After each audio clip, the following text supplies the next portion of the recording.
Hoy, en Mano a Mano, una gloria de Vélez, el de los goles claves, el turco Asad. Quería jugar para Flores, mira el piso Bacera. Vamos a estar, vamos a estar, vamos a estar, el turco, pega el turco, pega el turco, visto gol, gol, golazo.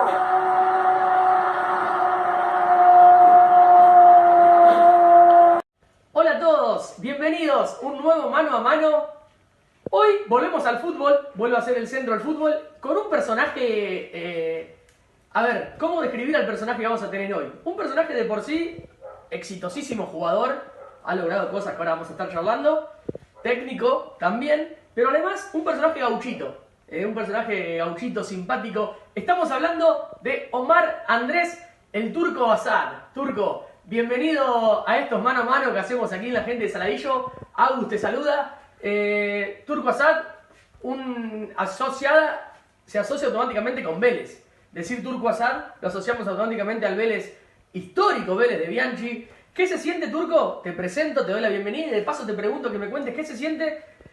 Los dos títulos más importantes de Vélez creo que son la Copa Libertadores del año 94 y ser campeón del mundo, ganándole nada más que y nada menos que a un Milan infernal en el año 94. Hiciste goles en los partidos más importantes de la historia de Vélez. Hiciste un gol en la final de la Libertadores con el San Pablo, hiciste un gol clave al Milan en Japón. ¿Qué se siente ser el Turco Asad y saber que Vélez es mucho de lo que es gracias a tus importantes goles? Bienvenido, Turquito.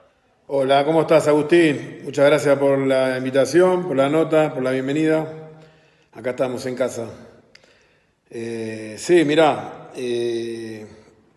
la sensación que uno tiene de haber logrado esos goles importantes en finales, en partidos preparatorios para una final, penales en la final de la Supercopa. Esas cosas creo que fueron marcadas por Dios y creo que ayudaron mucho, ¿no? Sí, se siente una gratificación enorme, un placer hermoso hacer esos goles. Orgullo de ser uno, el que le dio esa posibilidad al club, en el cual retribuí mucho de lo que hizo Vélez conmigo cuando me abrió las puertas a los 20 años de edad, sin inferiores, sin nada, como un humilde pibe que iba a probarse a un club, pero con 20 años, algo difícil hoy por hoy. Y bueno, sí, orgullo, satisfacción, creo que me lo merezco, me lo merecía en ese momento, luché para esa posibilidad y bueno, creo que Dios me puso en el camino correcto en el momento correcto. Turco, para seguir contando cosas tuyas y demás, contanos qué tenía Carlos. Que era que, recordemos que el primer gran boom de Bianchi fue con el Vélez, que vos eras parte, siendo muy joven, y después también siguió con Boca y hizo una gran carrera Carlos Bianchi como técnico. ¿Qué era eso que vos le veías siendo muy joven? Porque recordemos que en aquel plantel de Vélez, que vos eras titular, que formabas la histórica dupla delantera con el Turu Flores, que jugaba Bacedas, Pico, después fueron cambiando los nombres, pero ustedes se mantuvieron. ¿Qué era Carlos? ¿Cómo le llegaba? ¿Por qué fue tan importante Bianchi en aquellos procesos, Turco? ¿Y qué fue para vos lograr tantas cosas? Lo que hablamos en la primera pregunta, ¿no? De ser campeón del mundo, ser campeón de la Libertadores. Te tocó ser el mejor jugador de la final del mundo. Te tocó ser el mejor jugador, te dieron como el jugador del partido frente al Milan. ¿Qué fue, siendo tan joven, porque eras muy joven, todos esos palmares, esos éxitos de golpe? Sí, mirá, Carlos para nosotros fue el líder, nuestro guía, fue el que nos condujo al éxito de una manera muy sencilla, ¿no? Del respeto, del ser sincero con el jugador, honesto con la profesión, que hoy en día escasea mucho eso. Y creo que se encontró también con un grupo importante de jugadores, muy buenos jugadores, técnicamente con huevo, con garra, jóvenes, con temperamento y sobre todo eso, inteligentes. Creo que se encontró con un plantel muy bueno. Hizo algunos cambios que le dieron frutos, pero enormemente, ¿no? Tácticos, de posicionamiento, ponerle Trota y Sotomayor, jugaban de 4 y de 3 y los puso a los dos de centrales. Sacó a Alejandro Mancuso y lo puso al Negro Gómez de 5, cuando el Negro jugaba de 8 antes que venga él. Me puso a mí de titular. La verdad que en ese sentido vino a ordenar un montón de cosas, era de la casa, y bueno, nos guió con eso. Y después, qué sé yo, los logros que gané en Vélez me fueron dando a mi modo personal, creo que una especie de lugarcito importante en el fútbol, en el cual uno lo busqué, lo luché, me esforcé mucho para tener eso. Te pregunto, ¿por qué es muy raro, pasa muy poco, que un jugador empiece su carrera exitosa, la culmine como jugador, y de paso también vamos a charlar, vos la terminaste por ahí de forma temprana por una lesión, que nos vas a contar, tuviste una lesión en la rodilla en un partido ante Ferro, de la que nunca te pudiste recuperar del todo. Seguiste intentando volvías, jugabas unos partidos, te volvías a resentir. Contanos un poco cómo fue esa lesión y por qué siempre Vélez. Es raro que arrancaste en Vélez y terminaste en Vélez, no tuviste pasos por otros clubes, si bien se ha hablado de vos que había chances de irte de Vélez, pero siempre Vélez en tu carrera. Es raro en un futbolista de tu estilo que haya pasado esto, que nunca te hayas ido del club. ¿A qué crees que se debió esto? ¿Por qué pasó?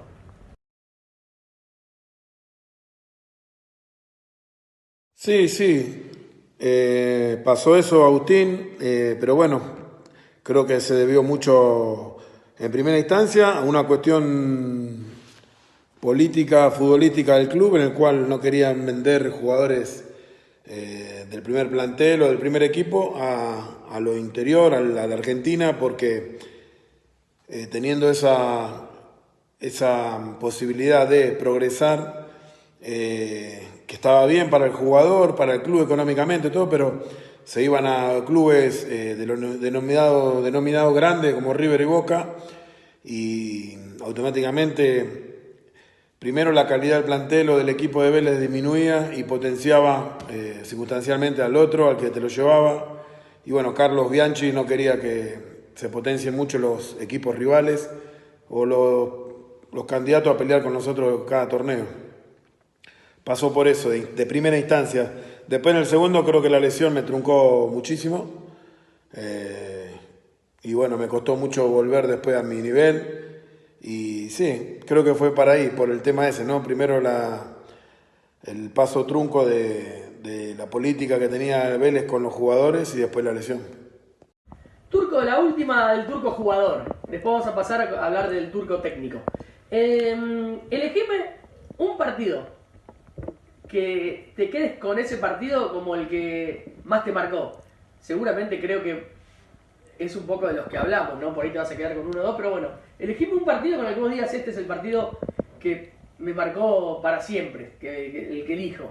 Y también elegime un partido o alguna situación como jugador que quisiera que ese día no hubiese pasado, volver a repetirlo, o porque perdieron un campeonato, porque perdieron un partido clave o por algo. Contame un partido que elijas como el para bien y uno que te haya quedado ese sabor amargo. Sí, bueno, creo que sin dudas el partido que me catapultó a nivel nacional en la cima y a nivel internacional también, tener un nombre, es el partido con Milan, pero también el día que debuté con San Lorenzo titular también sentía que podía llegar a pasar algo importante ese día porque comenzaba mi vida futbolística y bueno, tenía que hacerlo de la mejor manera. Así que con San Lorenzo debutamos de titular y clavé un golazo, ganamos 1-0. Esos son los dos para mí más importantes, por ruido, ¿no? Y la parte negativa, el partido con Ferro, que me lesioné de la rodilla, ese es el hecho que me dejó algo negativo y que no hubiera deseado que pase y desearía borrarlo de mi vida. Turco, hablando de tu carrera como técnico, te tocó iniciarte en Godoy Cruz, hiciste una muy buena campaña en el Tomba mendocino como técnico y después te tocó dar el gran salto por ahí tuyo, fue en San Lorenzo de Almagro, no en la mejor época de San Lorenzo, ¿no? Un San Lorenzo que la premisa era sumar puntos para evitar el descenso y demás. Te tocó llegaste con una gran repercusión, llegaste como un técnico que por ahí podía encauzar a San Lorenzo y creo que es la realidad, no terminó siendo lo mejor esa campaña. ¿Te quedó alguna deuda, Turco? ¿Algo que vos digas, cambiaría esto además? ¿O simplemente son cosas que tiene el fútbol y que a veces no se dan los resultados? Porque también es cierto que te tocó en ese proceso en San Lorenzo por ahí tenías que haber sumado más puntos de lo que realmente terminaste sumando. A veces también en el fútbol un poco hay que ligar. ¿Te arrepentís de algo, aquel proceso? ¿Te gustaría tener revancha? ¿Que fue por ahí tu llegada a un equipo grande? ¿O simplemente es una cosa más del fútbol y ahí queda, te tocó irte tempranamente y listo? Sí, mirá, mi llegada a San Lorenzo, para mí, a mi modo de ver, me llegó en un buen momento. Venía a ser un año espléndido hasta el día de hoy. En Godoy Cruz como la mejor campaña de la historia de un equipo del interior, no afiliado a AFA directamente, así que bárbaro. Emelec lo dejé primero y salió campeón, así que no fue a mal momento. Sí, el club estaba inmerso en un caos institucional grande, había mucha desconfianza interna entre los directivos, había una triple alianza en la gobernación del club, en el mandato, había deudas con el plantel, internas en el plantel, problemas con la barra, el club en sí estaba en una situación crítica institucional que bueno, te arrastraba también, pero bueno, traté de volcar todo lo que sabía. Tal vez merecíamos muchos más puntos de los que obtuvimos, no perder contra esos partidos que perdimos en local, que eran los rivales directos en la promoción y en la tabla de abajo. Tal vez eso me costaron, pero eran para hacerle 3-4 goles y no se dio, pero bueno, los partidos se ganan, no se pierden, no se merecen, y la verdad que no es un paso en falso, no me arrepiento de lo que hice, pero sí, si hubiera sabido que estaba tan mal, uno lo pensaría en su momento, ¿no? El caos que estaba interno en el club le duró bastante. Turco, contanos tu actualidad. Hoy, hasta hace muy poquito, dirigiste en Bolivia. Una situación un poco problemática, un poco caótica. Se tuvieron que volver, no les cumplieron, me parece, con lo que le habían prometido ahí en San José y demás. Contanos un poco cómo fue, hasta hace poco, en el 2020, tu actualidad como técnico en Bolivia. Y bueno, creo que en la actualidad no estás con club, pero hay algo entre manos que te estás pensando para cuando pase esta pandemia o algo, o simplemente esperar que llegue alguna oferta. Esa es la última, Turco, y hago propicia la ocasión para agradecerte infinitamente. Siempre es lindo en estos mano a mano tener personajes como vos, que han sido tipo, yo me crié viendo fútbol y ese equipo de Vélez era lo primero que miraba. Yo soñaba ser el Turu Flores o el Turco Asad cuando jugabas al fútbol, así que bueno, Turco, te agradezco un montón esta buena predisposición tuya para la notita, y le mandamos también un saludo a Fabián Vázquez, que está radicado aquí en Saladillo, que fue compañero de tus procesos en Vélez, que fue el que hizo el nexo acá con nosotros. Así que bueno, Turco, te mando un abrazo enorme, muchísimas gracias, el cierre es tuyo. Sí, bueno, mi estatus hoy es desocupado, obligado, porque bueno, me vine de San José de Oruro, de Bolivia, primera división. Me contrataron por un año y bueno, los primeros 3 meses no me pagaron un centavo del salario. Estuve en 4 hoteles, en 2 me echaron por falta de pago del club hacia el hotel y tuvimos que estar con la incertidumbre de dónde íbamos a parar después de ahí hasta las 11:30 de la noche más o menos. Mal, a nivel contractual y eso mal, pero después a nivel futbolístico muy bien, maravilloso. Hemos ganado un montón de partidos, estamos a 3 puntos del líder, con un plantel que se la jugó por mí, que va a entrenar, que estuvo de paro, que estaba de paro antes del parate y así todo salía a la cancha a jugar y le ganábamos a todos. La verdad que muy bien, un equipo fuerte, de jugadores muy inteligentes, así que en ese sentido muy bien. Y bueno, esperando posibilidades, hay alguna chance de dirigir acá Primera División. En Central Córdoba tuve charlas con la directiva, con el manager, así que esperando alguna decisión. Y bueno, también hay de afuera, todo, pero bueno, vamos a esperar tranquilo a que pase primero esta pandemia, que salga todo bien y que se vuelva a reinsertar todo de a poco, volver a la normalidad. Te mando un abrazo, Agustín. Esto fue Mano a Mano con el turco Omar Andrés Asad.